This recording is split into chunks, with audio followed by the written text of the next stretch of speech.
m'entendais pas très bien.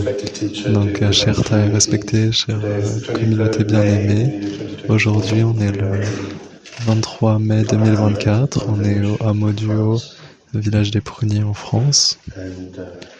Et presque le dernier jour, demain c'est le dernier jour de notre retraite Happy Farm au hameau du Bas. C'est une telle joie d'être ici. Thaï nous rappelait souvent que la vue d'ici au podium est très belle. Et c'est le cas. On est une sangha vraiment très belle. Une sangha est quelque chose de très beau et de très précieux aussi. Quelque chose qu'on ne devrait pas sous-estimer. Et quelle joie, quel trésor que c'est. On peut chérir d'avoir une communauté de pratique pour nous soutenir et dans lequel on peut contribuer. Donc, je suis très, très heureux de me réjouir de la vue ici et d'être avec vous toutes et tous aujourd'hui. Donc, j'aimerais commencer par en racontant une histoire. C'est une histoire que peut-être vous connaissez déjà, mais je vais tout la raconter. Ça vient de Tolstoï. Et ça s'appelle les 3 questions. Donc l'histoire commence comme ça. Il y avait un roi sur un territoire, et un jour il lui est venu il s'est dit que s'il pouvait déterminer quel serait le meilleur moment pour commencer une action, le meilleur moment pour prendre une action, qui seraient les personnes les plus importantes pour nous aider, les personnes auxquelles on ne devrait pas porter attention, qui ne vont pas nous aider. La 3e question, c'est quelle est la chose la plus importante à faire? Donc 3 questions. Et ce roi pouvait pas trouver la réponse, donc il a laissé savoir dans son royaume qu'il offrirait un trésor à qui pourrait répondre à ces 3 questions pour lui. Donc le roi est sorti et il a cherché dans le royaume, a rencontré plein de sages et qui lui ont présenté leurs réponses. Et la réponse à la première question, qui est quel est le bon moment, ou comment est-ce qu'on sait quel est le bon moment pour agir? Il a reçu beaucoup de réponses. Donc certains ont dit vous devez voir les étoiles, l'astrologie, déterminer quel est le moment auspicieux, favorable, avec les conditions qui sont là pour agir. Et d'autres ont dit non, la chose la plus importante, on doit faire un calendrier détaillé pour vos jours, vos heures, vos minutes. Faites un plan et accrochez-vous à ce plan.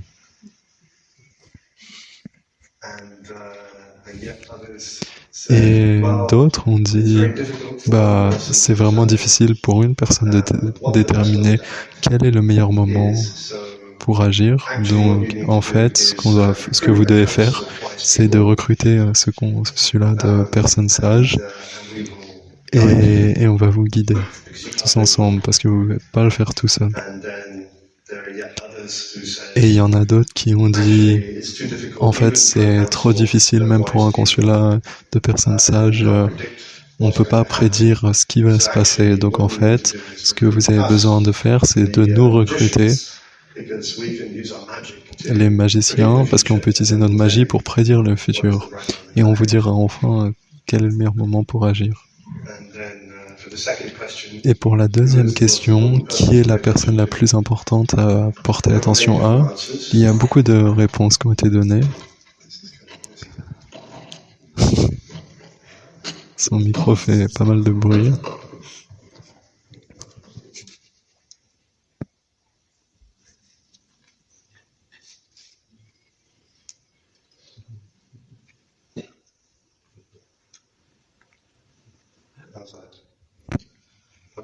Ok, donc la deuxième question, qui est la personne la plus importante? Portez attention à. Il y a plein de réponses qui ont été données. Vous devez porter attention aux scientifiques. C'est eux qui savent vraiment. Et d'autres ont dit non, vous devez porter attention aux nobles. Ou d'autres ont dit non aux docteurs. Et certains ont dit vous devez porter attention à des artistes. Et ainsi de suite. Plein d'opinions qui se contradisaient les unes et les autres. Et pour la troisième question, quoi faire? Quelle est la chose juste à faire? Les gens avaient plein d'idées différentes aussi à lui donner au roi. Certaines personnes ont pensé que c'est le plus important de se concentrer sur le militaire, la matière. D'autres ont dit sur le plus important, c'est de se concentrer sur prendre soin de l'infrastructure d'un royaume, de l'éducation, de la médecine, etc. Mais le roi n'était pas satisfait avec ses réponses, il n'était pas satisfait. Et donc il a décidé de consulter un ermite qui, on disait de lui, qui était très sage et qui vit dans la forêt très simplement, dans un chalet très simple. Mais cet ermite s'associe seulement avec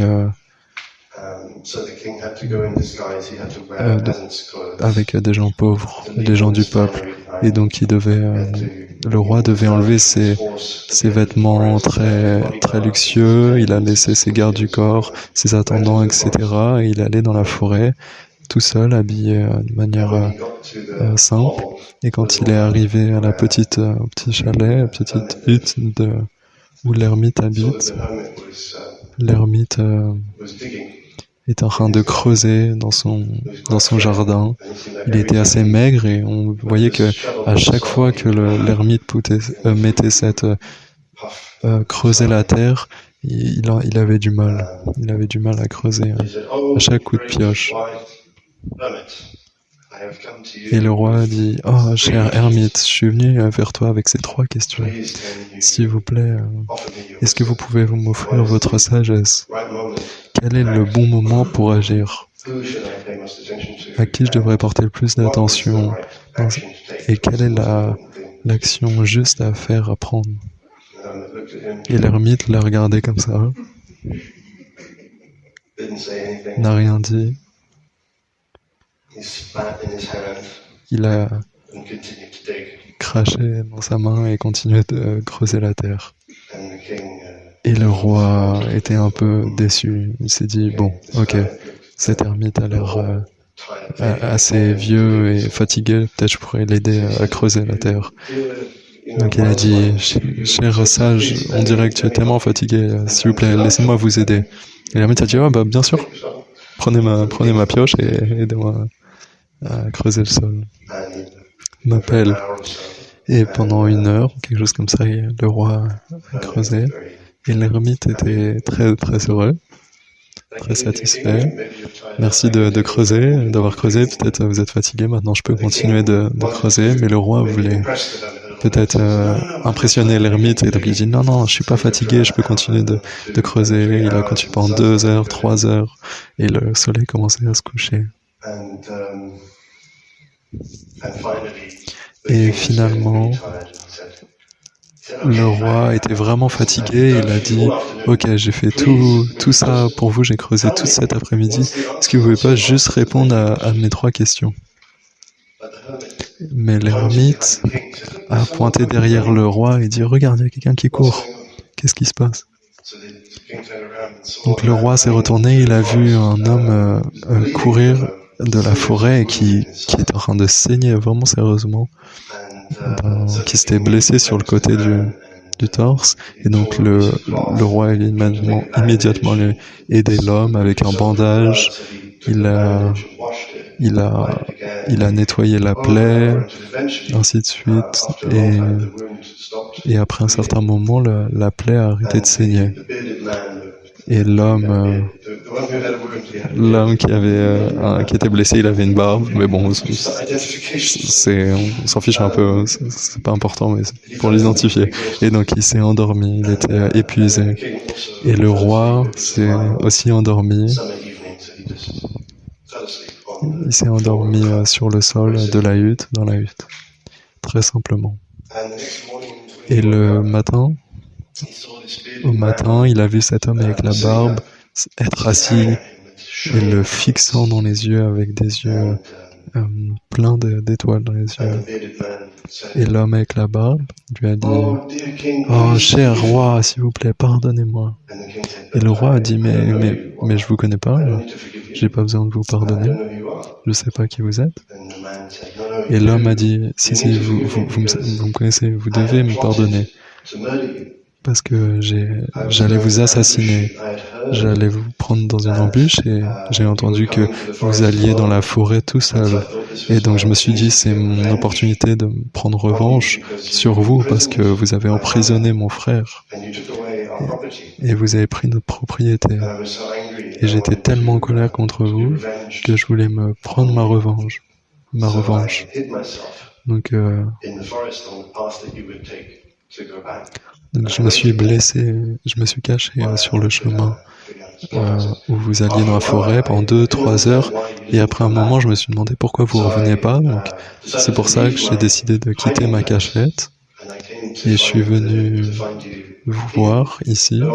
Mais sur le chemin, un de vos gardes m'a vu et il m'a attaqué et il m'a blessé. Et j'ai essayé de m'enfuir, et donc j'ai continué jusqu'à ici, et c'est là que vous m'avez vu, et vous m'avez offert un bandage, nettoyé ma plaie, et vous m'avez sauvé la vie. Si vous n'avez rien fait, je serais mort, donc s'il vous plaît, acceptez ma loyauté. Je serai votre servant pour le reste de ma vie, et mon fils aussi, et toute ma famille seront dédiés à vous servir. Et le roi a dit non, non, non, non. Il était tellement soulagé de pouvoir faire la paix avec son ennemi, tellement rapidement et sans aucun effort. Il a dit non. Je vous enverrai mon propre médecin pour être sûr que vous alliez bien et je vous rendrai votre propriété, votre champ. Et l'homme, donc, était vraiment soulagé en entendant ça. Et donc le roi s'est dit alors, avant que je rentre, je vais essayer une dernière fois et demander à l'ermite, poser mes 3 questions. Il allait trouver l'ermite dans la hutte, qui était encore dans le jardin, en train de planter des graines dans le sol qu'ils étaient en train de creuser hier. Il lui a dit, cher ermite sage, s'il vous plaît, je vous en prie, répondez à mes 3 questions. Je suis venu jusqu'ici. Je dois avoir une réponse, trouver une réponse à mes questions. Et l'ermite a dit, est-ce que vous n'avez pas compris? Mais vous avez déjà trouvé vos réponses, c'est tellement facile. Et le roi a dit, mais de quoi est-ce qu'il parle? C'est pas du tout clair pour moi, qu'est-ce qu'il veut dire? Et donc l'ermite a dit, quand vous m'avez trouvé hier, vous avez vu que j'étais fatigué. Et donc vous m'avez aidé à creuser.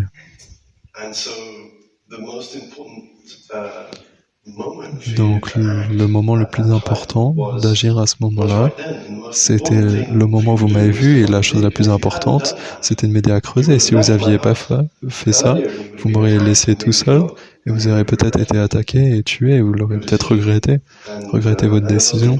Donc la personne la plus importante à porter attention, c'était moi, parce que vous m'avez vu et vous m'avez offert votre aide.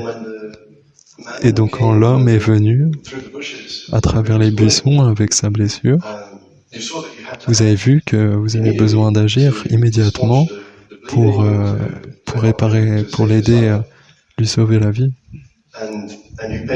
Et vous avez porté attention à cet homme-là, parce qu'il était là en face de vous. Et vous avez fait ce dont il avait besoin, vous lui avez sauvé la vie. Et donc la réponse à vos 3 questions, La réponse, c'est l'ouverture. Le moment le plus important à agir, c'est maintenant. Je pense que vous le savez. Parce que c'est le seul moment où on a du pouvoir. On a le pouvoir de changer la situation. Et la personne la plus importante à porter attention, c'est la personne qui est en face de nous. Parce que c'est la seule personne qu'on peut aider à ce moment même. Et la chose la plus importante à faire, l'action la plus juste à faire, c'est de leur offrir la bienveillance et notre amour. Parce que c'est ça, c'est la raison pour laquelle on est sur cette planète. C'est notre chose la plus importante à faire. Le moment le plus important pour agir, c'est maintenant. La personne, c'est qui que ce soit qui soit en face de nous. Et l'action la plus importante, c'est d'aimer, de prendre soin et de protéger qui que ce soit qui soit là.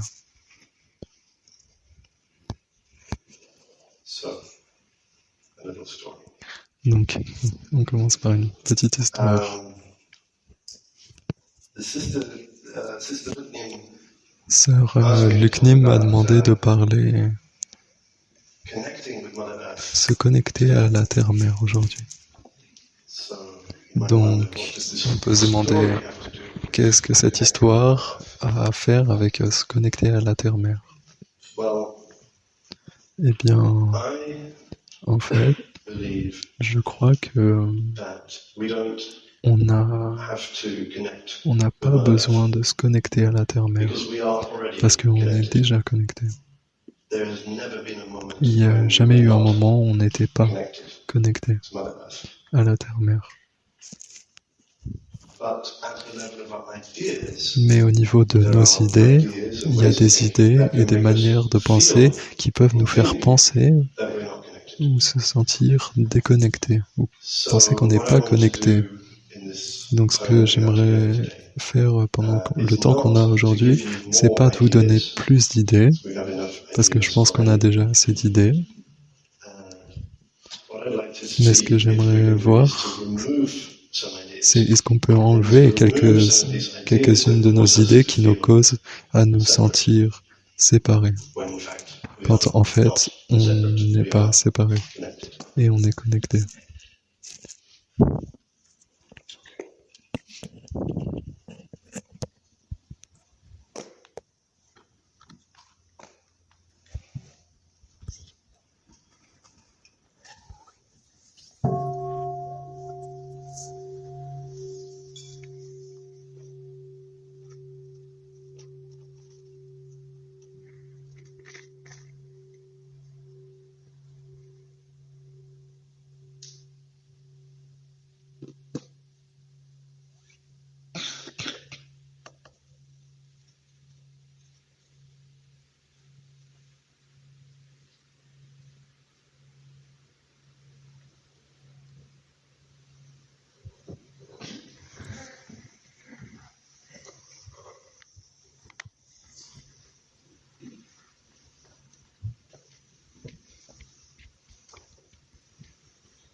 Nous avons donc 3 questions.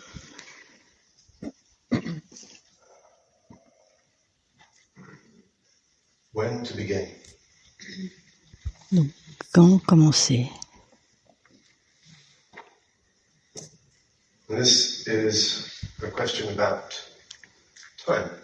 C'est une question qui concerne donc le temps.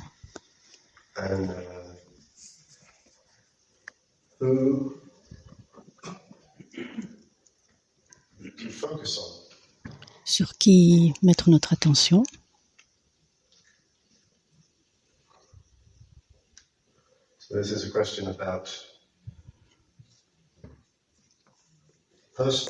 Et donc cette question a trait à la personne. La première c'est le temps, ici c'est la personne. Et la troisième question c'est que faire? Qu'est-ce qu'il y a lieu de faire? et qu'est-ce qu'il y a lieu de ne pas faire. Donc c'est une question d'action. Donc je voudrais maintenant examiner ces trois notions, le temps, la personne et l'action. Mais avant de faire cela, on va parler un petit peu de l'écoute. C'est comme je l'ai dit, l'idée, ce n'est pas d'accumuler davantage d'idées, alors que nous sommes ce matin assis ensemble ici. Et pour faire cela, nous devons apprendre à écouter d'une façon particulière. Nous parlons donc souvent de la pluie du Dharma. Et c'est ce que nous essayons d'offrir et de recevoir dans nos enseignements.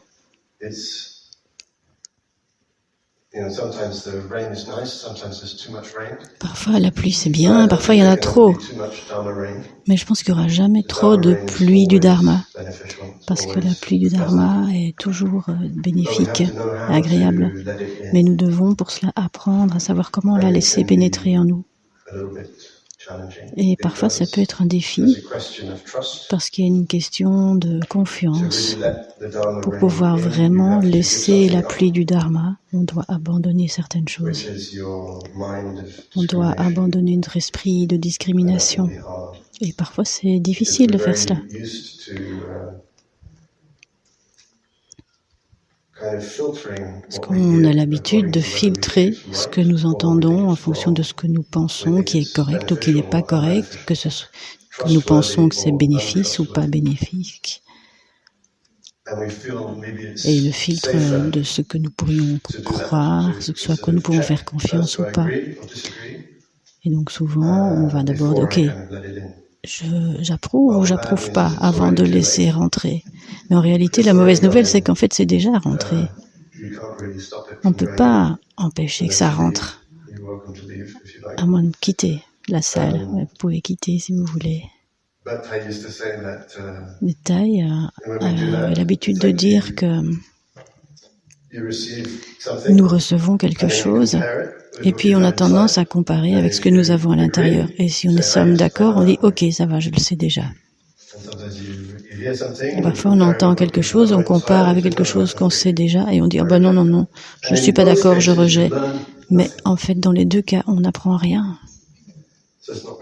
Donc c'est pas très utile. Donc l'invitation, c'est de pouvoir laisser de côté cet esprit de discrimination et laisser rentrer pour voir ce que ça fait d'être juste avec le son de la voix de notre frère, les enseignements, le Dharma qui est partagé. Et voir si nous pouvons le laisser résonner en nous et pas rentrer en conflit trop dans notre esprit pour voir si nous sommes d'accord ou pas d'accord. Mais nous pouvons juste le laisser rentrer dans notre cœur. Et je pense que c'est une pratique spirituelle très importante, celle de l'écoute profonde. Et nous allons partager davantage au sujet de cette écoute profonde au cours de cet enseignement.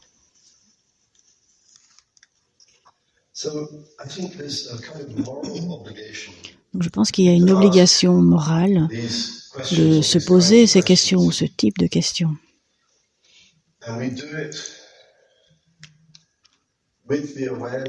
Et nous le faisons avec la conscience de la situation globale.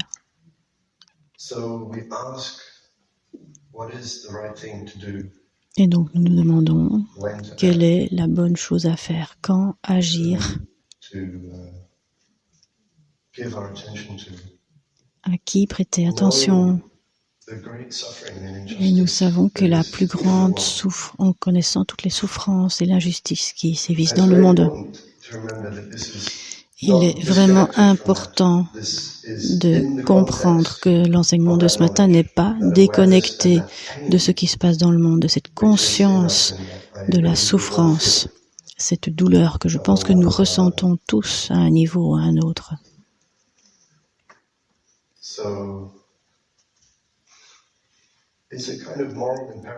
Et donc c'est une chose impérative d'un point de vue moral de se poser cette question. Quelle est la réponse appropriée à cette souffrance? Quelle est la bonne chose à faire, sachant ce que nous savons? Et j'inclus dans cette souffrance les souffrances humaines qui sont vraiment très importantes, l'injustice, les meurtres, la délocation, la famine, la pauvreté. Mais j'inclus aussi dans cette souffrance la terre elle-même et toutes les créatures vivantes, les espèces vivantes. Nous savons qu'elles sont en péril, que de nombreuses espèces sont perdues, disparaissent, et que même les espèces qui ne sont pas encore en extinction diminuent grandement. Nous approprions de plus en plus de terrain, de terre. Nous repoussons nos cousins sauvages et nous devons en avoir conscience.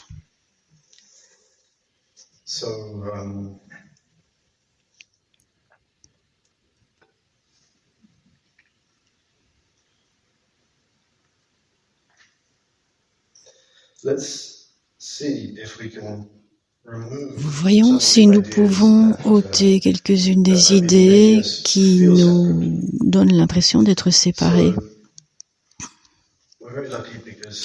Et nous avons beaucoup de chance parce que nous avons de merveilleux ancêtres spirituels, notamment notre maître Thaï, qui nous a transmis la sagesse des générations précédentes de maîtres spirituels. Et il nous transmet l'enseignement de façon très simple, que nous puissions comprendre. Je vais parler un petit peu du Sutra du Diamant. Dans le Sutra du Diamant, il y a 4 notions qui sont soulignées et auxquelles nous sommes invités de prêter attention, de les retirer, de nous libérer de ces 4 notions.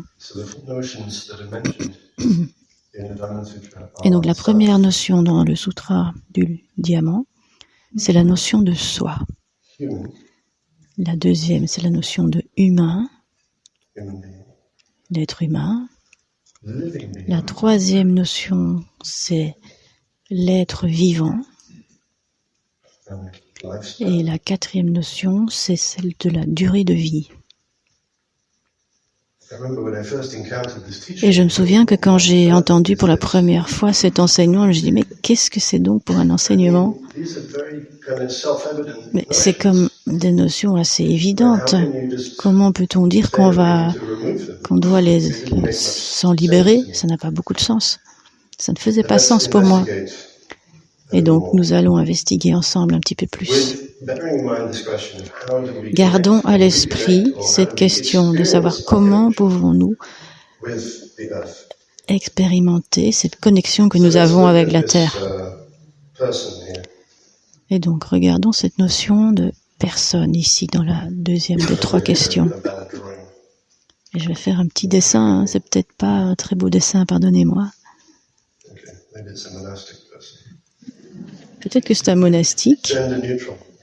Bon, on va dire qu'il n'y a pas de genre. Il est non-genré.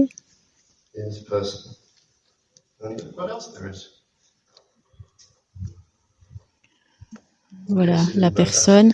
Et ça, au cas où vous n'aurez pas reconnu, c'est la planète.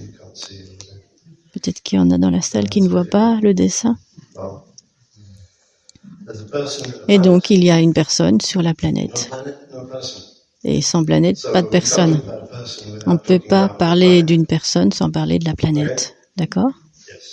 Oui. Et donc, on nous demande de retirer cette notion de soi, d'un soi séparé.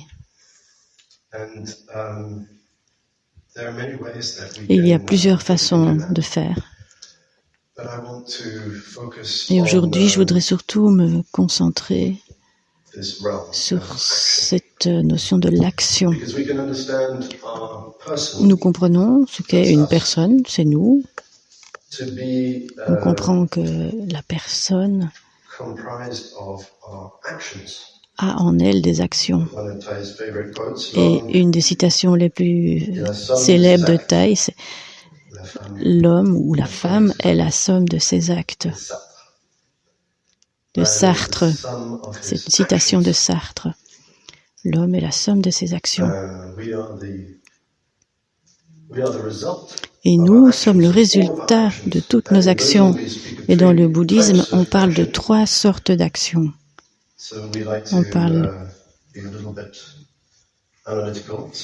On aime bien être un peu analytique. Donc il y a les actions des pensées. On considère la pensée comme une action. On considère que la pensée est déjà une action. Puis il y a les actions de la parole. Et enfin, les actions du corps, donc les actions physiques. Donc au tableau, on va résumer par pensée, parole, action.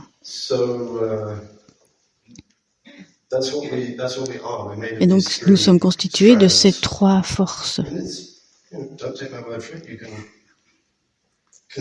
Et on peut se considérer soi-même, on peut se poser la question à nous-mêmes, est-ce que c'est vrai? Est-ce que je peux me relier avec cela? Est-ce que je peux voir que je suis le produit de mes actions?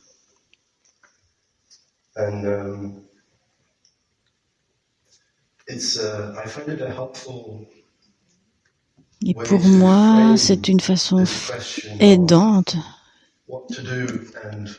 de revenir à cette question sur que faire et quand.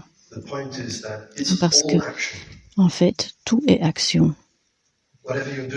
Quoi que nous fassions, nous, même si on pense qu'on n'agit pas, on agit. On est toujours en action. Donc agir ou ne pas agir, ce n'est pas vraiment la question. La question, c'est surtout quel type d'action voulons-nous faire émerger.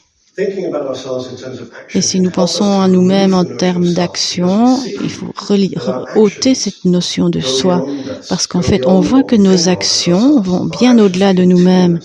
Les actions nous continuent au-delà de nous-mêmes. Et c'est facile à voir. Nos actions peuvent irradier loin de nous. Thay donnait une image que j'aime beaucoup, qui est l'image d'un feu d'artifice.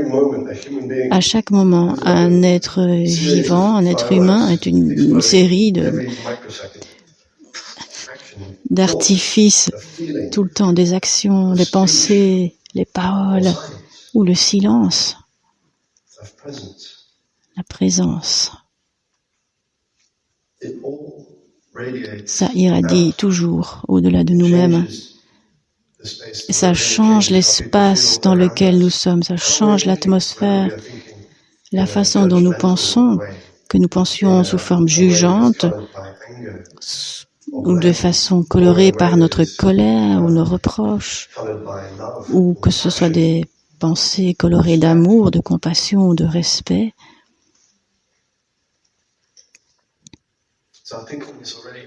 Donc nos pensées sont déjà des actions.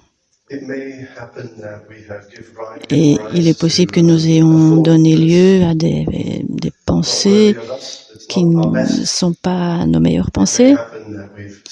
Et peut-être que nous avons même dit quelque chose que nous regrettons, que nous ayons fait quelque chose que nous regrettons. C'est normal. Mais Thay dirait, il n'est jamais trop tard. Parce que nous pouvons produire, à chaque moment, nous pouvons produire des pensées de compassion, des pensées d'amour.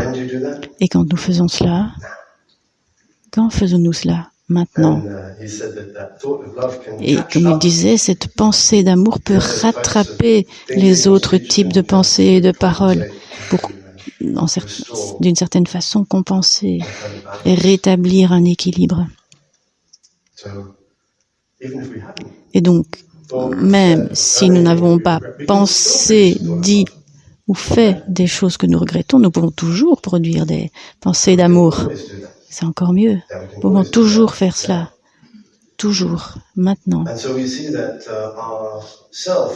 Et nous voyons donc que notre soi contamine déjà tout le cosmos. Pensons à notre vie et toutes les actions. Il y a énormément d'actions, de pensées, de paroles, du corps. Toutes ces actions ont déjà formé des ricochets dans toutes les directions depuis le non-être, le non-commencement. Donc nous sommes comme des feux d'artifice. Et je vais faire encore un autre mauvais dessin. Je vais essayer de faire un feu d'artifice. Ah oui, je vous donne les effets sonores aussi. Bon, ça, c'est un feu d'artifice, hein, si vous ne voyez pas. Puis alors, il y a un ensemble de feux d'artifice. On a le son avec, et tous les sons.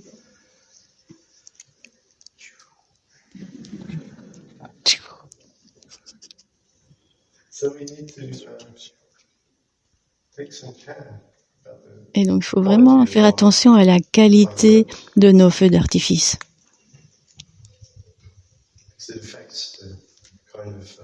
Parce qu'en fait, ils vont affecter et ça va recréer l'environnement, nos actions.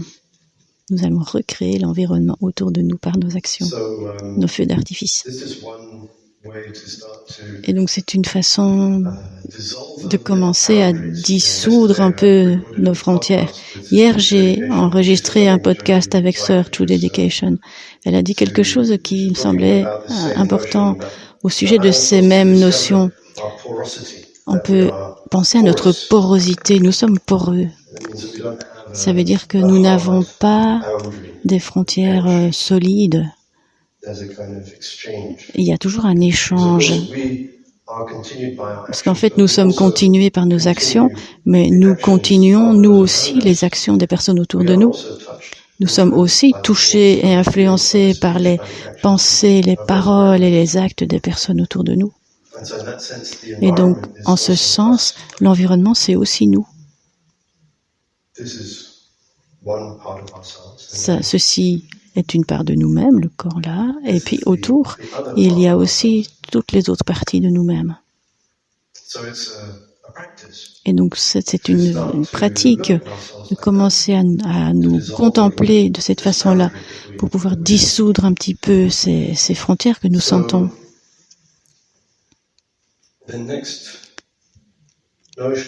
Donc, la deuxième notion que nous sommes appelés à lâcher, c'est la notion d'être humain. Et ça semble un peu plus complexe, parce que est-ce que c'est pas une évidence que nous sommes des êtres humains? Et ce serait quoi de ne plus être un être humain? Je pense que la question n'est pas là, n'est pas de ne pas être un être humain, mais c'est plutôt d'être plus qu'un être humain.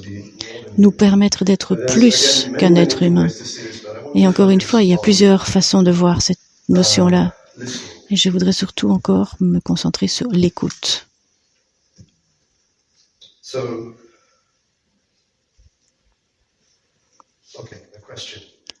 Et donc, est-ce que nos pensées sont les nôtres?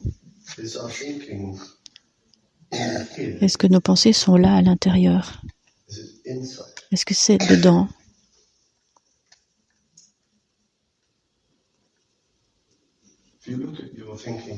Si nous regardons nos pensées, maintenant, on va se rendre compte que c'est un reflet de ce que nous voyons, sentons, entendons, etc.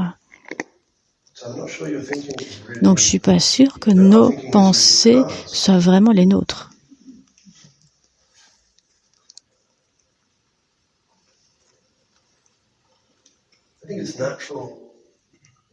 Et je pense qu'il est naturel quand nous pensons à notre connexion à la Terre. Il est naturel. En tout cas, je parle de moi-même, je sens parfois une douleur ou un manque ou une sensation de séparation. Et j'aimerais tant que la Terre me parle. Je voudrais que la Terre me dise ce qu'elle veut que je fasse, qu'elle me montre.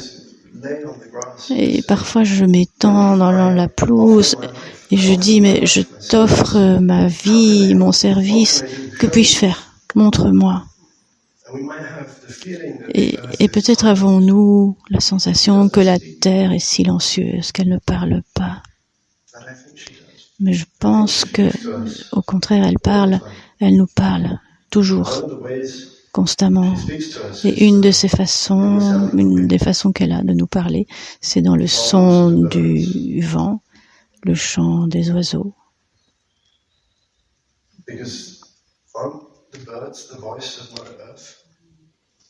Parce qu'on peut entendre la voix de la terre mère, dans le chant des oiseaux. Les oiseaux sont une expression de la terre. Quand ils chantent, ils sont aussi la voix de la terre. Et donc là aussi, c'est encore une pratique. Avons-nous vraiment écouté? Ça va.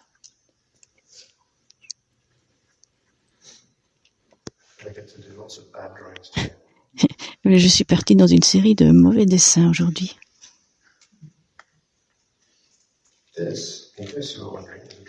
Et ça, peut-être que vous vous posez la question, mais c'est un arbre.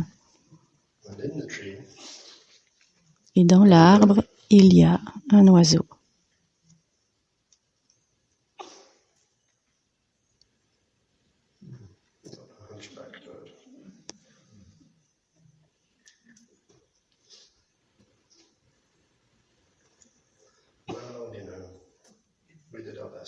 Voilà, on fait de son mieux. Et l'oiseau, il chante.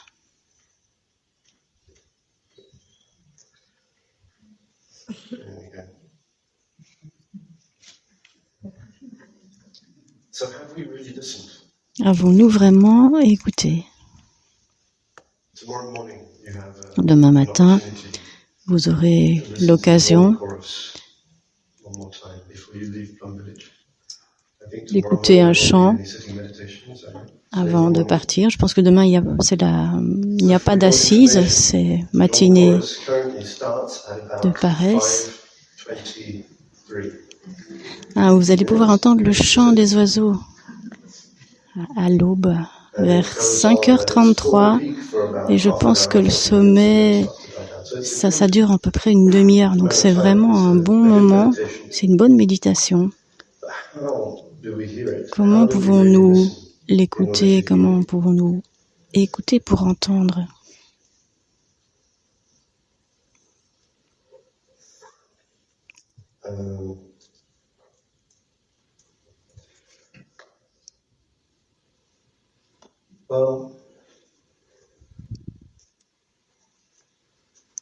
I like to listen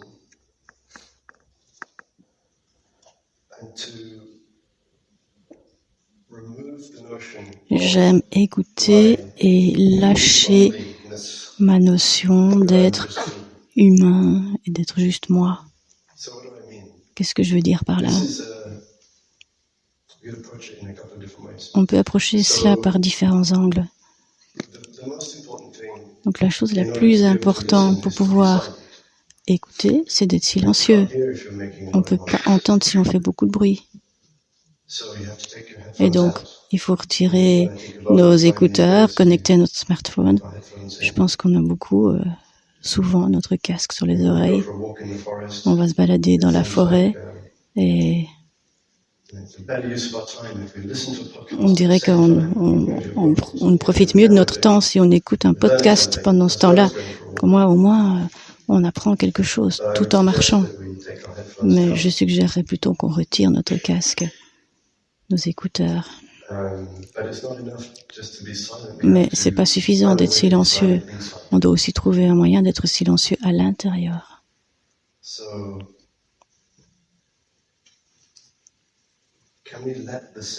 Pouvons-nous laisser le son des oiseaux rentrer en nous sans aucun filtre? Est-ce qu'on peut faire confiance? Est-ce qu'on peut permettre à nos pensées d'être en dehors Donc, le son, c'est nos pensées, il n'y a rien d'autre.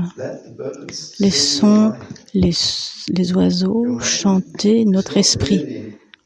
Notre esprit n'est pas vraiment là à l'intérieur. C'est pas dedans et c'est pas dehors. C'est un phénomène non local.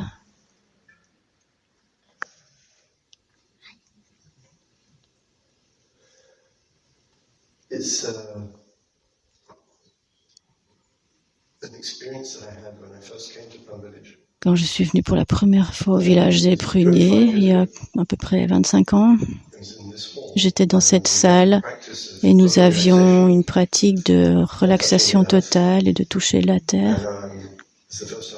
Et c'est la première fois que j'expérimentais cette pratique. C'était très profond pour moi. Et j'ai trouvé ça...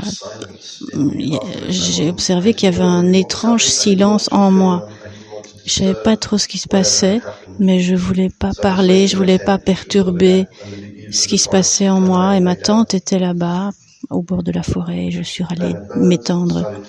Et puis un oiseau a commencé à chanter à 2-3 mètres de ma tante, et c'était très fort. Et le son, le chant de cet oiseau a lavé, nettoyé tous mes mots. Tous les mots qui étaient en moi avaient disparu. Il n'y avait plus de comparaison, il n'y avait plus de pensée au sujet du son. C'était comme un torrent, une inondation, des sons liquides l'un après l'autre. Il n'y avait plus de frontières, il n'y avait plus de moi, il n'y avait plus d'oiseaux, il n'y avait plus que ce son glorieux. Et ça, c'est une expérience que j'ai eue en tant que tout jeune débutant. Je ne sais pas comment suis arrivée là, à vivre cela. C'était comme une grâce, une chance. Et mon esprit s'était complètement arrêté de penser. Il avait arrêté les narrations. Je me disais, ah, c'est un oiseau. Ah, il chante fort. Oh, j'aime bien. Ah, je me demande ce qu'on va avoir à dîner. Tout ce qu'on a généralement dans la tête. Il n'y avait plus rien de cela. C'était juste du son.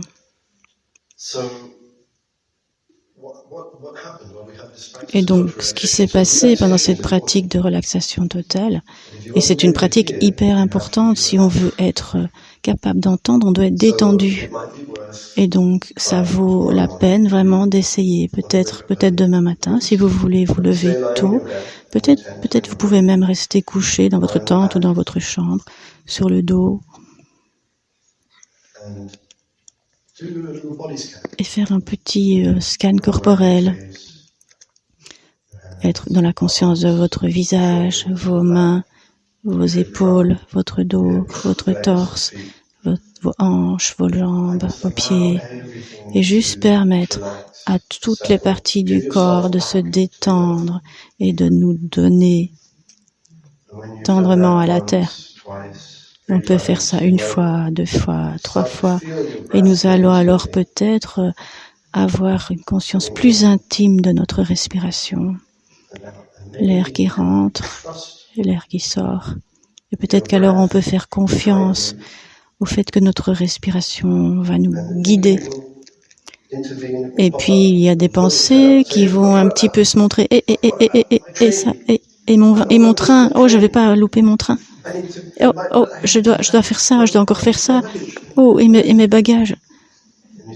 Et on va lui dire, ok, c'est bon, il est 5h30, on a tout notre temps. On peut juste se reposer, se détendre.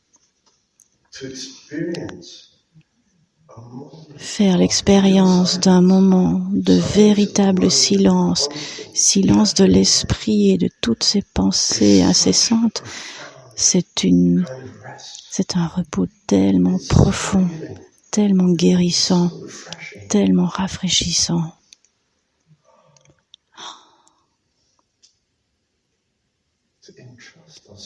Se donner pleinement au silence, à la quiétude. Et les oiseaux vont chanter notre esprit. Les oiseaux vont constituer nos pensées, nos sensations, le moment présent. Nous n'allons pas disparaître parce que nous ne pensons plus, parce que nous ne parlons plus. On ne va pas cesser d'exister. Peut-être qu'on va rencontrer cette terreur en nous. C'est une voix. Eh bien, c'est OK de la laisser. C'est OK de lâcher prise. C'est OK d'arrêter et de se reposer pleinement dans les merveilles.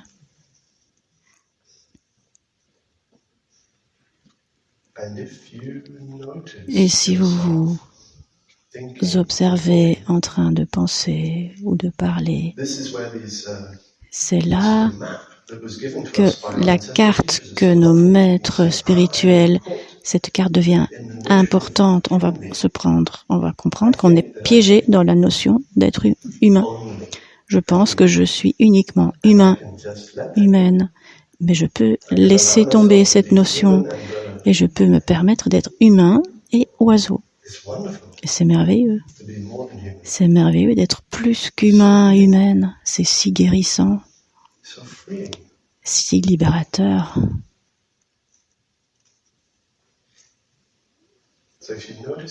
Et donc, si vous vous observez en train de penser, essayez cela. C'est une pratique. Et en fait, ce n'est pas un argument philosophique. Ce n'est pas un argument intellectuel pour nous convaincre de quelque chose. C'est une expérience. C'est une expérience que nous devons expérimenter.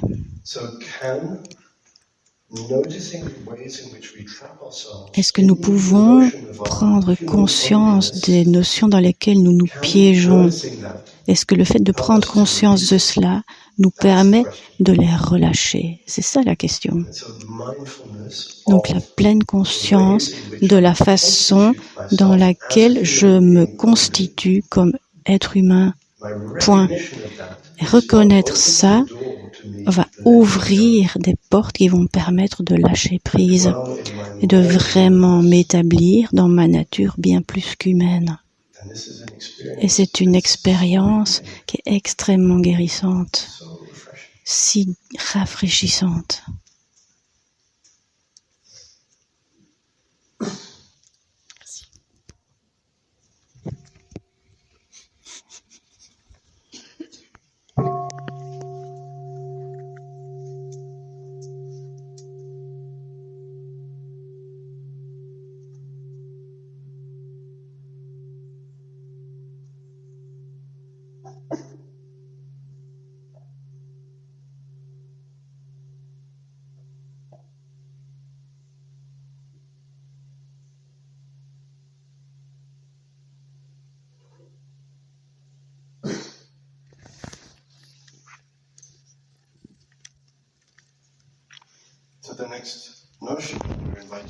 La prochaine notion qu'on est invité à enlever, c'est la notion d'être vivant. Elle est un peu, c'est un peu difficile celle-là, parce que oui, je suis en vie, ne me dites pas que je suis pas en vie.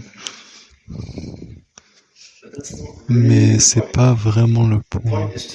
Le point ici, c'est de challenger notre notion d'être une matière inanimée. On a peut-être une tendance de penser que la Terre, penser à la Terre comme quelque chose qui est juste une grosse pile de choses, une grande Terre, pleine d'atomes, des roches, des minéraux, des métaux, de l'eau, des gaz, toutes ces choses-là, on a une tendance d'y penser comme n'étant pas en vie. Donc on met les êtres vivants dans une certaine catégorie et c'est vraiment intéressant de savoir que la science est vraiment pas claire sur comment un univers mort a donné la vie à cette terre. Et on n'a pas donné une définition à ce que ça veut dire d'être en vie. C'est très difficile pour nous, les scientifiques, de donner une définition. Et ce qui est en vie, c'est ce qui n'est pas résolu dans le sens scientifique.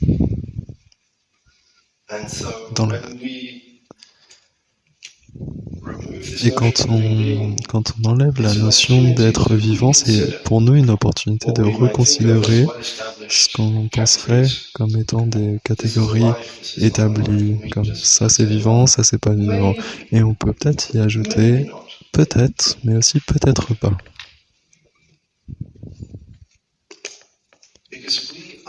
Parce que on est les enfants de la Terre. La Terre nous a donné la vie. C'est notre mère. Et si on est en vie, alors notre vie, c'est aussi sa vie à la Terre. Si on a cette conscience de laquelle on est si fier, notre conscience, c'est aussi la conscience de la Terre. Nos pensées sont aussi ses pensées, nos sensations sont ses sensations. Tout ça ne vient pas de nulle part. Donc c'est une opportunité d'être en contact avec la révérence, le respect, de traiter la planète, la Terre avec un peu plus de respect et de considération. Et on se rappelle qu'on est déjà connecté. Donc c'est aussi un exercice d'écoute pour nous. Mais maintenant, on va écouter avec nos pieds, avec notre corps. Donc la Terre nous parle aussi. Elle nous parle dans cette connexion avec elle. Elle est très éloquente. Si on apporte notre attention d'ici jusqu'en bas, jusqu'à la plante de nos pieds, si on apporte tout, si on est assis ou alors sur un coussin, nos fesses, nos jambes, il y a quelque chose qui se passe. Et c'est un peu ça aussi dans la pratique de toucher la terre. Rappelez-vous l'expérience que j'ai eue en écoutant cet oiseau est venue aussi après, en écoutant cet oiseau, c'est venu après la relaxation profonde et toucher la terre. Et c'est une clé pour nous. Ces pratiques sont très profondes. Mais maintenant, j'aimerais parler de la pratique de la marche en pleine conscience. Parce que c'est vraiment une manière de toucher la vie. Et nos ancêtres nous ont donné cette map, et nous ont dit, cette carte, et nous ont dit, soyez conscients de cette idée qu'on pense qu'on est spéciaux. Et on enlève cette notion.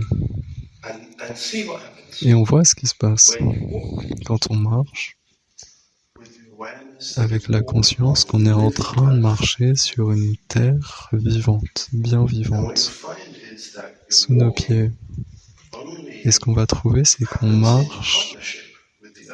peut marcher qu'en relation avec la terre. C'est pas exactement nous seuls qui sommes en train de marcher. Vous savez, si on danse en folk, comme ça, on prend nos mains et on se tourne l'un et l'autre, et on peut pas faire ça tout seul. On a besoin d'une autre personne pour que cela marche. Et c'est la même chose pour la marche, pour marcher. Si la planète, celle-là, sous nos pieds, si elle était moins que ça, qu'elle est, on ne sentirait pas ce sens de connexion qu'on ressent. Ça prend une planète tout entière pour nous de sentir cela. Et cela. Et cela. Une planète tout entière, juste pour nous de pouvoir prendre un pas. On pense qu'un pas, c'est quelque chose de tellement banal, de tellement simple. Et on les ignore, mais un pas prend une planète toute entière. On est tellement riche, on devient tellement riche. Regardez, il y a une planète toute entière qui est là et qui se montre pour moi pour que je puisse prendre un pas, et un autre pas, et un autre pas. Waouh! Et cette marche, c'est aussi la marche de la Terre. Donc lâchez des catégories. Lâchez de cette sorte de discrimination dans nos pensées qui coupe, qui distend entre ce qui est vivant et ce qui ne l'est pas. Parce que c'est ce genre de pensée qui nous amènent aussi à extraire, à polluer, à exploser. On prend de la terre comme si il n'y avait aucune conséquence. Comme si on a oublié que quelque chose que nos ancêtres savaient très bien. La terre est sacrée et c'est notre mère et c'est quelque chose que, avec urgence, on a besoin de l'expérimenter et non pas comme une notion, mais comme cette expérience qui nous est disponible. Et on est très chanceux d'avoir la pratique de la marche méditative. Donc je ne vais pas vous convaincre de ça. Pas vrai? Vous allez vous convaincre vous-même. Et ça nous prend du temps. On doit le faire encore et encore et encore. C'est un entraînement et une pratique. De se rappeler de la terre. La terre est là pour moi. La terre vivante. Ce bodhisattva merveilleux qui est la terre. Je prends refuge dans la terre. Je m'autorise de revenir à la terre.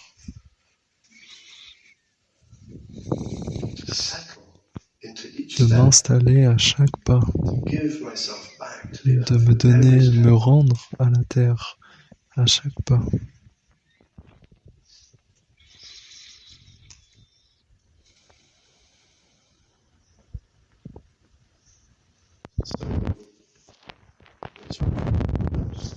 On peut revoir un peu ce qu'on a vu. Donc on se considère comme nos actions qui sont tout le temps en train de radier dans toutes les directions de manière à avoir une manière pratique pour enlever la notion d'un soi. Ok? Donc il n'y a pas de soi séparé. Maintenant on veut expérimenter demain matin en écoutant le chant des oiseaux le matin, en écoutant et en faisant partir la notion d'un être humain. On va être plus qu'être humain. On va laisser les oiseaux rentrer à l'intérieur, laisser les sons de la pluie, laisser tout rentrer à l'intérieur.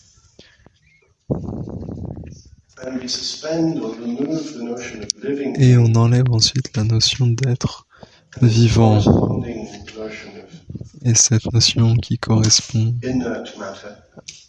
à la matière inerte, de manière à expérimenter notre inter-être à chaque moment, à chaque pas, dans cette sensation de contact avec la planète.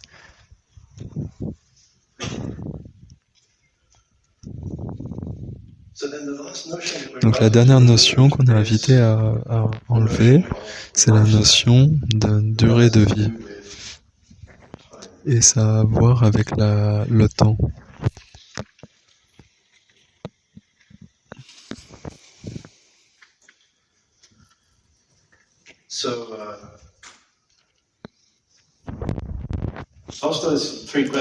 Les 3 questions de Tolstoï. Quand commencer, sur qui se concentrer et quoi faire? Ce sont de bonnes questions. Mais on peut faire encore mieux. Pas vrai?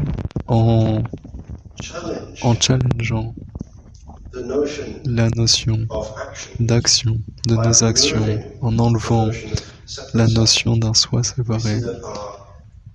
On voit que nos actions ne sont pas que nos propres actions. Nos actions sont aussi le produit de beaucoup de causes et de conditions venant ensemble. Plein de courants de choses qu'on a héritées, qui viennent ensemble.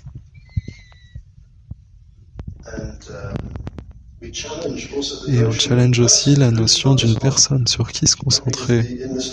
Parce que dans l'histoire, c'est cool, on dit prendre soin de la personne en face de nous, mais des fois, il n'y a personne en face de nous.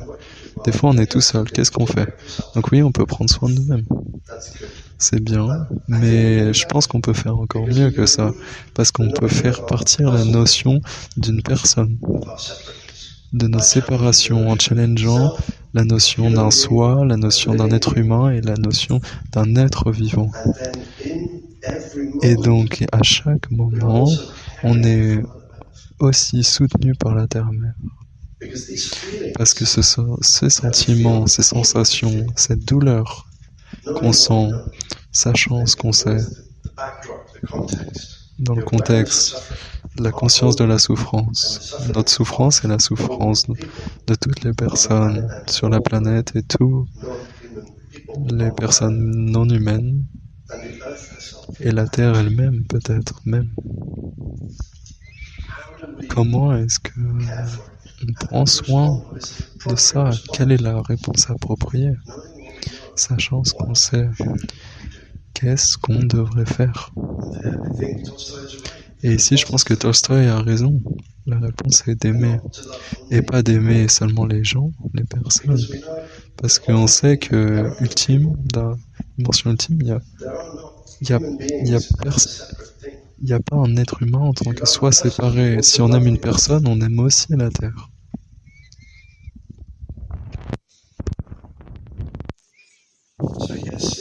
Donc oui, à chaque moment, on aspire à donner, à nourrir l'énergie d'amour en nous, de compassion. Parce que la première chose de toutes nos crises, la première condition, c'est dans notre cœur. Si on peut rencontrer notre douleur, notre tristesse, notre rage, de l'injustice qui se passe aujourd'hui dans le monde, si on peut rencontrer cette sensation, ce sentiment, avec amour, alors, ça, c'est une action qui fera une différence, qui va résonner. Je crois ça.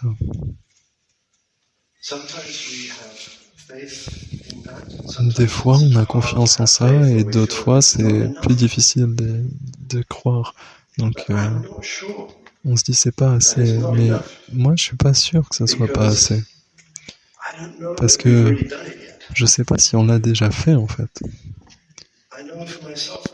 Je sais pour moi, j'ai encore plein d'émotions difficiles avec lesquelles j'ai beaucoup de mal d'embrasser avec assez de patience, de tolérance. Je réagis toujours. On réagit toutes et tous. On peut regarder un petit ver, si on s'approche de lui, il se rétracte. Ça, c'est quelque chose, une réaction biologique qui est en toutes et tous. On fait tout ça. Quand on se sent agressé ou pas en sécurité, on se rétracte sur nous-mêmes. On revient vers notre notion de séparation, d'humanité, d'une durée de vie limitée. On se rétracte et on réagit.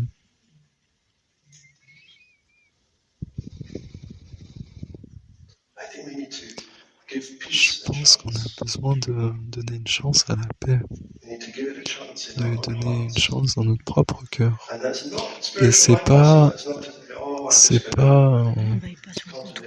un contournement spirituel de ah oui, je vais toucher la paix en moi et bonne chance à tout le monde, tout le reste du monde. Non, parce que c'est dans le savoir, la conscience de la vraie situation. Parce que sans se connecter à la souffrance dans le moment présent, quoi que ce soit, la paix qu'on touche, alors elle est fausse. Je veux pas que ma paix, ma joie, mon amour soient déconnectés de la souffrance du moment présent. Parce que ça serait faux.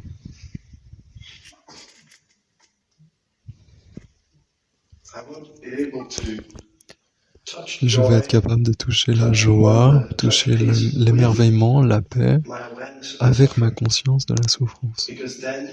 Parce que alors, je regagne mon pouvoir de répondre d'une manière avec laquelle j'aimerais répondre, qui est en lien avec mon aspiration la plus grande. On aime tous la notion d'intérêt, pas vrai? L'intérêt, sûrement, spécialement, particulièrement avec les bonnes choses, avec les papillons, les arcs-en-ciel. avec les feuilles du printemps, les oiseaux, c'est très cool, l'intérêt-être. Mais c'est pas assez. Notre intérêt doit embrasser la douleur, la souffrance, l'injustice, les meurtres, parce que ça fait partie de nous.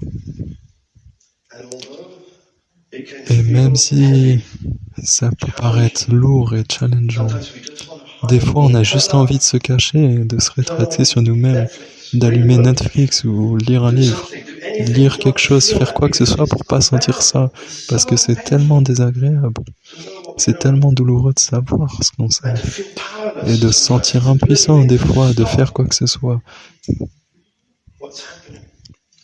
sentir impuissant de pouvoir arrêter ce qui se passe. C'est tellement douloureux, mais c'est là où on a besoin de notre courage, de dire non, je suis déterminé à ressentir tout ça. Je vais pas me tourner le dos à la souffrance.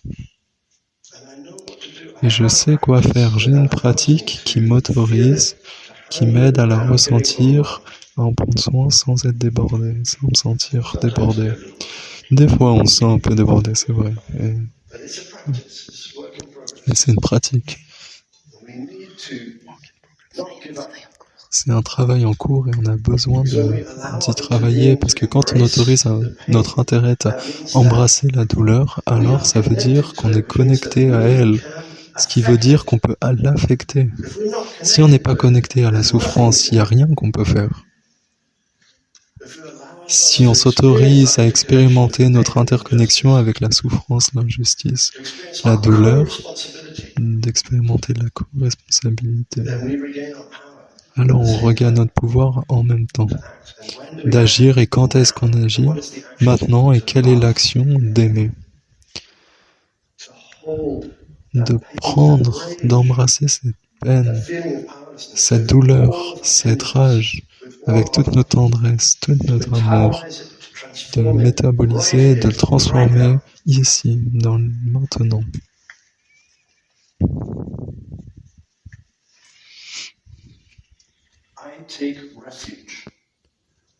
Je prends refuge dans le Dharma. Je prends refuge dans la manière de vivre éveillée. Parce que c'est ma conviction que c'est la réponse appropriée.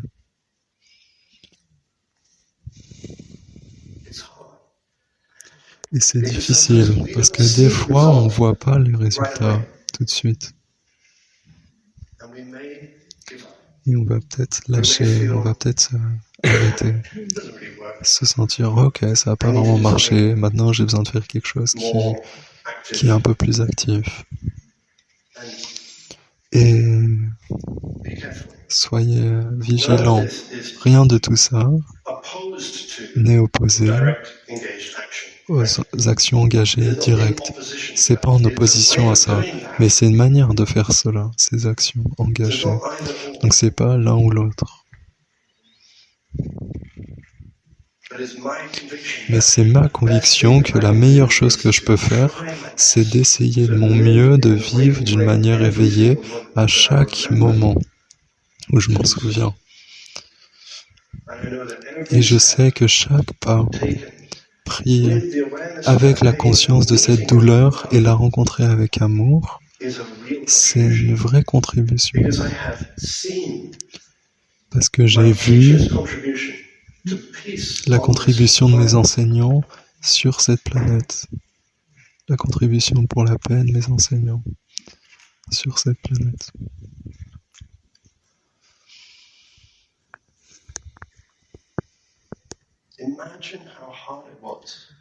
Imaginez à quel point c'était difficile pour notre maître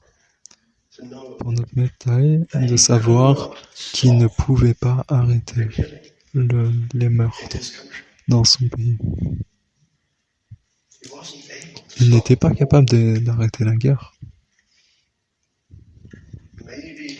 Peut-être que sa contribution, après pendant des années, des années 60 jusqu'à 75, 1975 peut-être, à aider à finir à arrêter la guerre, on ne sait pas. Mais imaginez l'agonie de savoir qu'il fait tout ce qu'il peut, mais il peut pas l'arrêter. Tout ce qu'il peut faire, mais tout de même, il peut pas l'arrêter. Mais ça veut pas dire qu'il a lâché, il a arrêté. Il sait que la manière de vivre éveillée, c'est la réponse correcte et juste. De construire des communautés de résistance, c'est la réponse juste. De rencontrer chaque émotion douloureuse avec amour, c'est la réponse correcte. Et peut-être il peut pas arrêter la guerre maintenant, mais peut-être ça va empêcher qu'il y ait une autre guerre qui arrive dans une décennie prochaine. Et c'était juste un homme qui a changé notre conscience collective. La pleine conscience maintenant est partout dans le monde.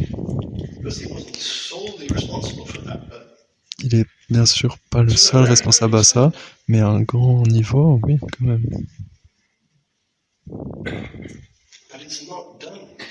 Mais c'est pas fini, on a besoin de continuer cela. On peut pas arrêter. C'est pas le moment de lâcher, de perdre confiance dans ce chemin. Et peut-être qu'on peut pas arrêter non plus les meurtres qui se passent maintenant, en ce moment même. Et ça, c'est une agonie qu'on a besoin de porter, qu'on doit porter en nous. Mais ça ne veut pas dire qu'on n'est pas en train d'agir. On est toujours en train d'agir. Et c'est ma conviction que l'action juste, c'est la manière de vivre qui est éveillée. Et plus de souffrance je vois dans le monde, au plus je me suis déterminé à marcher sur ce chemin. Parce que c'est difficile et j'oublie, on oublie tous et tous. On pense qu'on est en train de le faire, mais on est en fait en train de traverser nos émotions. Et je veux vraiment le faire avec chaque cellule de mon corps, de mon être. Parce que je suis convaincu que c'est la réponse juste.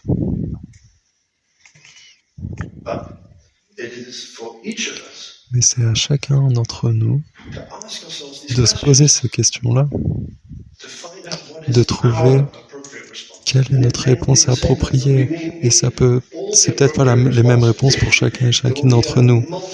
Il y aura une multitude de réponses.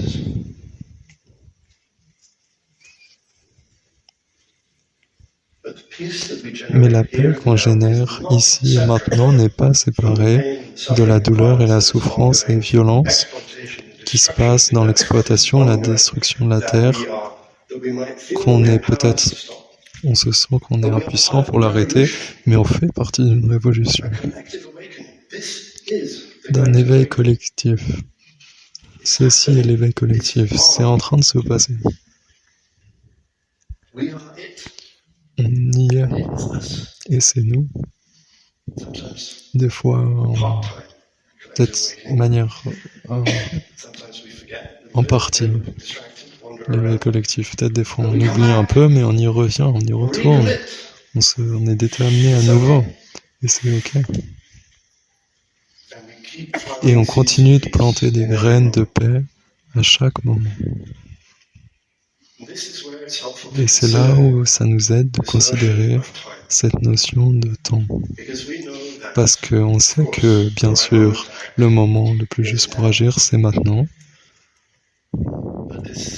En ce moment, dans ce moment même. Mais maintenant, c'est peut-être plus profond que ce que ça en a l'air. Donc, généralement, on pense par rapport du temps comme une ligne. Venant du passé, allant au futur, qui dessine au tableau.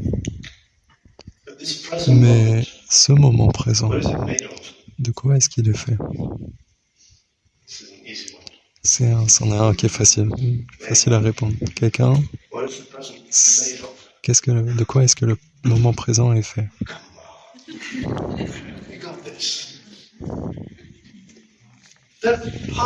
Du passé. toutes les expériences passées ont donné ce moment. Et le futur, c'est fait de quoi? Du présent. Le futur est fait. Et le futur naît en ce moment même. Donc ce qu'on fait maintenant affecte tout le futur. Et notre conscience maintenant et notre capacité de répondre avec amour, c'est ce qui nous vient de tous nos ancêtres, de générations d'ancêtres et de sagesse, qu'ils ont cultivé cette résistance à notre intolérance, à notre réactivité, et merci. Merci à eux et on a besoin de continuer cela. Donc le présent n'est pas que le présent lui-même. Et le temps n'est peut-être pas que une ligne droite. Mais peut-être que le futur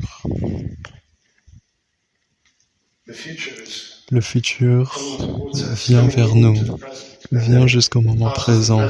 Et il passe le moment présent et il traverse pour aller vers le passé. Mais c'est pas suffisant.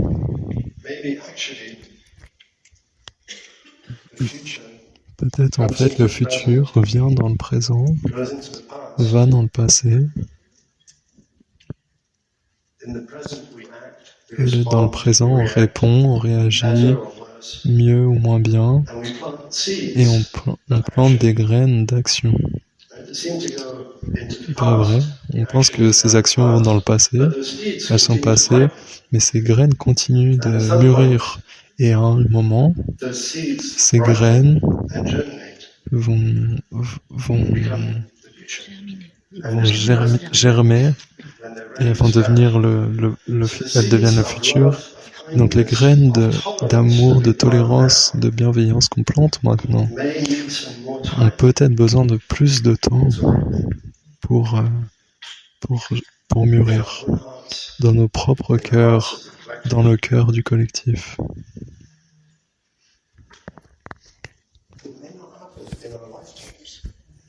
Et ça va peut-être pas se voir dans notre vie, mais on enlève la notion d'une durée de vie et on voit que nos actions sont sans limite. Elles ne s'arrêtent pas et elles continuent. Elles continuent de mûrir. Et les graines de sagesse peuvent être peut-être très patientes et attendre un long moment. Il y a une très belle histoire. J'ai vu ça dans un documentaire de BBC, je crois que c'était où il y avait au Japon, c'était un endroit qui était occupé pendant 4000 ans et ils ont creusé, ils ont trouvé dans la terre une graine de magnolia et ils ont su que la graine était là pendant des milliers d'années et l'assumption c'était que la graine est morte. Il n'y a aucune manière qu'elle peut continuer de vivre pendant 4000 ans, qu'elle peut continuer. Mais quelqu'un dit, qui sait, on peut essayer, voir si on peut la faire germer. Et ils ont fait tout ce qu'ils pouvaient faire. Et ils ont fait toutes les choses pour la faire germer. Donc je sais pas comment ils ont fait, mais cette graine a germé après 4000 ans d'attente, patiemment, dans le noir. Donc quelles graines de sagesse ont été plantées en nous par nos ancêtres, qui sont en attente, patiemment, pour les bonnes conditions de notre pratique, pour nous d'offrir assez de pleine conscience, de stabilité, de silence intérieur, d'attente, en attente pour éclore.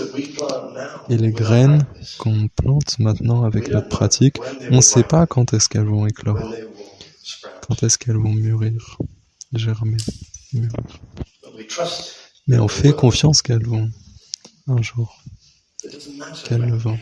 Et c'est pas le plus important de savoir quand, mais ce qui est important, c'est de savoir qu'on plante les bonnes graines avec assez de soin et d'amour. Et ces graines que je veux planter en moi, c'est les graines de tolérance, de compassion, d'inclusivité, de compréhension. Et je sais pas quand est-ce que ça va mûrir, mais je fais confiance que ça va un jour.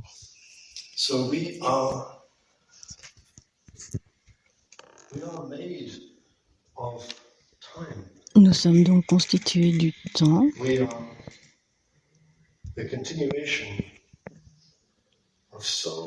Nous sommes la continuation de très nombreux courants d'héritage.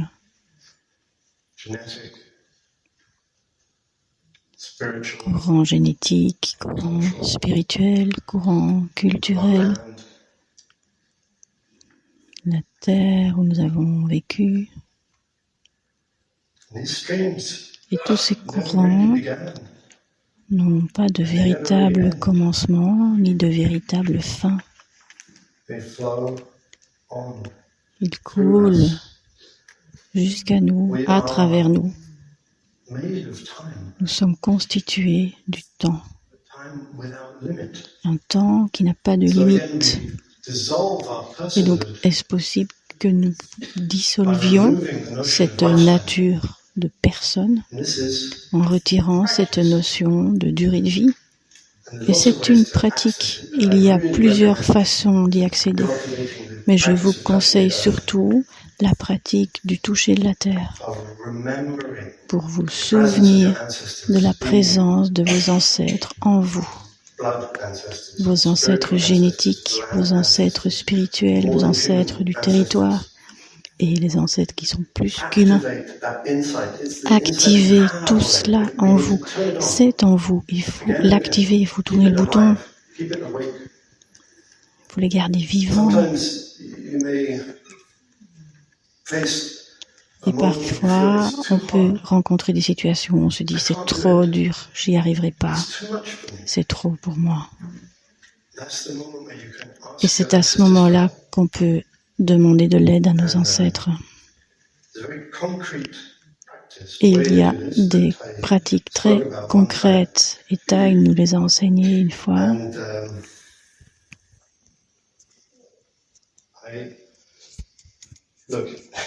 Ce qui est curieux, c'est que Tai nous enseigne, mais la question c'est est-ce que l'on les met en pratique ou pas? Et puis moi je me suis dit, ok, il m'enseigne ça et je vais le faire, mais ce fut un désastre. Parce que c'était vraiment très difficile. Mais je vous la recommande vraiment, ça vaut vraiment la peine. Prenez 2 sièges et choisissez un endroit calme, peut-être même dans une forêt. Vous vous asseyez sur une chaise et sur l'autre chaise, vous voyez un de vos ancêtres.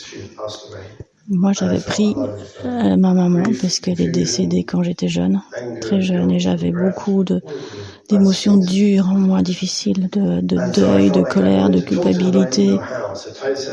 Et donc Tai avait dit, prenez 2 sièges, allez dans la forêt et vous êtes sur un siège et vous visualisez la personne sur l'autre. Donc Tai m'a dit de le faire. C'était vraiment difficile. Je ne sais pas pourquoi. C'est une pratique tellement puissante. Donc en fait, vous vous asseyez, vous visualisez votre ancêtre sur l'autre chaise face à vous. Ça peut même être un ami, un enseignant, quelqu'un, en tout cas une personne avec laquelle vous avez des difficultés, pour laquelle vous avez des émotions. Et vous dites tout ce qui vient de votre cœur. Et puis vous vous levez.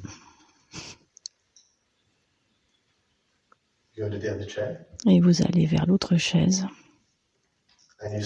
Vous vous asseyez comme si vous étiez l'autre personne, comme si vous étiez la personne à qui vous avez parlé. Donc je suis là, dans mon cas j'étais ma mère et je me visualisais en face. Et puis je me parle comme si j'étais ma mère. Et je ne pensais pas que ça allait marcher. Je connaissais un peu des choses que ma mère aurait pu dire, etc. Mais en fait non. Non, c'était vraiment très surprenant. En fait, j'avais aucune idée qu'elle pouvait penser tout cela. Et j'ai pleuré, j'ai pleuré. C'était vraiment secouant. Pendant 10 ans, j'ai pas voulu le refaire, tellement c'était secouant. Mais finalement, je l'ai refait. C'était très puissant. Et donc, parfois, il faut juste demander de l'aide. Il dit, ok, je suis dans une situation, je ne sais pas quoi faire. Vous pouvez même visualiser Taille sur l'autre chaise. Vous dites, Taille, j'abandonne, je ne peux pas. Faites-le. Faites-le. Donc, Taille aurait été un petit peu plus vigilant. Je vous invite à le faire. Donc, vous allez voir, ça marche. C'est très pratique, ce n'est pas de la théorie. Donc, nous nous donnons la possibilité d'expérimenter, de faire l'expérience dans ce flux incessant d'héritage. C'est une pratique, quelque chose qu'il est nécessaire de cultiver de façon régulière. Nous devons nous souvenir et nous devons le faire. Et c'est une chose de penser le faire, mais une autre c'est de le faire. Nous devons vraiment le faire. Et donc ce moment présent contient le passé et le futur. C'est tellement important.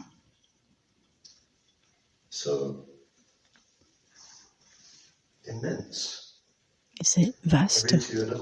Je vais vous lire un extrait de poème. Je ne l'ai pas, donc je vais...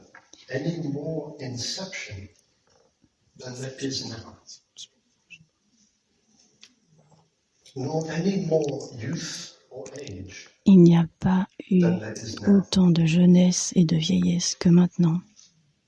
Et il n'y aura jamais davantage de perfection qu'il n'y en a maintenant.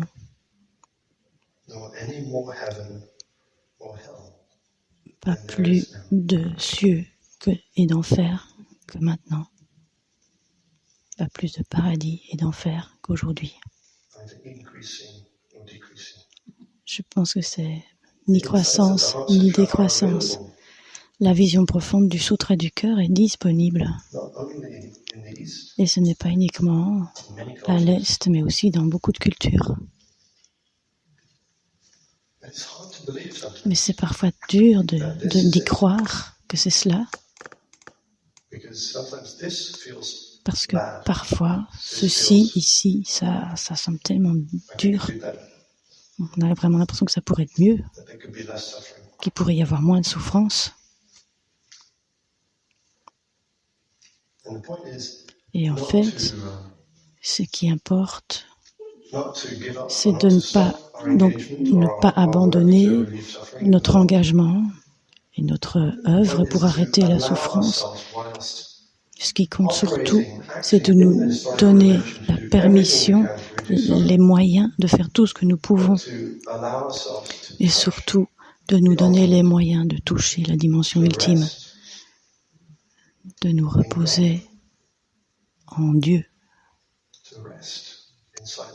de nous reposer dans le silence. C'est ce repos, cette quiétude, cette paix que nous voulons offrir.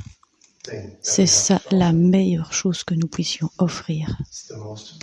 C'est la chose la plus puissante que nous puissions offrir.